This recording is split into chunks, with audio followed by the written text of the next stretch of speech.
Hey everyone, it's Bri. I'm back with another scrapbook process video, and this time it's for the anniversary crop hosted by SpiegelMom Scraps. We are celebrating 10 years of spreading the sparkle. Here is this weekend's lineup. There are so many challenges hosted by all of the sparklers over the weekend, so get ready for some super fun challenges, and I hope that you'll play along. Head over into the Spread the Sparkle Facebook group. There will be a challenge entry album where you can upload all of your projects. Just specify which challenge they're for. A winner will be announced on August 14th. I'm sorry. You have until midnight on August 14th Eastern Time to submit your layouts or projects, and then a winner or winners will be announced on August 15th. There are lots of prizes. It's super fun.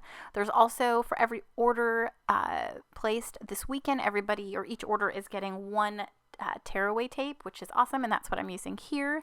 My challenge for y'all is to create a shaker in a cut file. So it can be any cut file. I absolutely love shakers, if you didn't know, and I try to create different shakers out of anything and everything, and one of my favorite techniques is to create a shaker in a cut file. So I have this cut file from Paige Evans, and I turned the whole entire thing into a shaker. So I have my big Mama foam tape that I am cutting into with my non-stick scissors.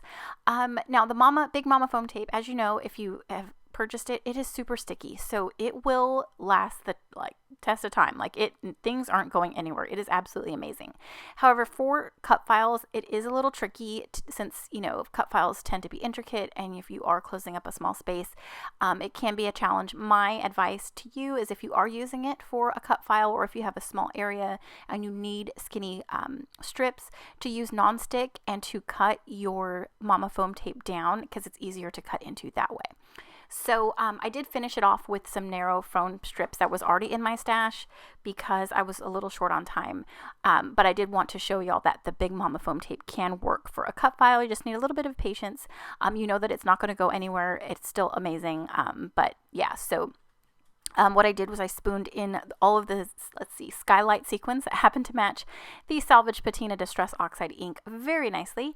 And I sealed up that shaker with a piece of vellum, and then I'm going in with that Distress Oxide ink, and I'm ink blending the color right on. Now it does look patchy. It's not completely blended in, but I don't care because I know I'm covering up the majority of it. And I just wanted color to come out from the sides of the cut file. So I am going to start the oxidation process by splattering a little bit of clean water onto my ink, let it sit for about a minute, and then lift it up with a clean paper towel. I am going to go ahead and add some white paint splatters just to bring a little more color on top of that ink Distress Oxide, and then I'll just set it aside to dry and get to work on my next step. So yeah, so shakers in a cut file is your challenge. Cut files are so popular. Everybody loves a cut file. And so I hope that you'll join in on this challenge, or it doesn't even have to be a cut file. If you have Bella Boulevard cutouts, just anything like that. I love shakers, and like I said, I love to create fun different ways, but cut files, I love working with them, and they really take a lot out of maybe thinking for the design of your layout or anything. So they do a lot of the work for you. All right, so I'm just going to go ahead and build my photo cluster here, and I'm working with June's Hip Kit Club, not color kit, just kits. I don't know why I was going to say color kit. I'm just using up some leftovers. I'm trying to work through my stash. I have so much product, and I love all of the exclusive products that I get, so I'm really trying to work through my stash. I have so much stuff, and I swear I need more hours in the day.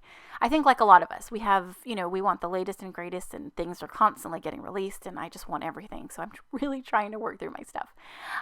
So I have some ephemera, and I'm just going to go ahead and build 3 different embellishment clusters. I got one at the top point in my star. My acetate was a little bit my cut file was a little bit larger than my acetate, so I just worked with it, and then I kind of Frankensteined a little piece of acetate, and I just covered it up. So it was fine, and it was at the tip of my star, and I covered it with the ephemera, so nothing is going to shake out anyways. But if you do run into something like that, you can always make it work. This was my second time cutting the cut file. I didn't realize how large I cut it the first time, and so I wasn't going to cut it again, and I worked with it, and I'm really happy with how it turned out.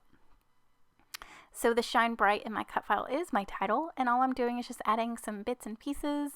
I've got these chipboard flare, a couple like vellum butterflies. I added some tangled thread. I added some tiny text clear stickers down at the bottom.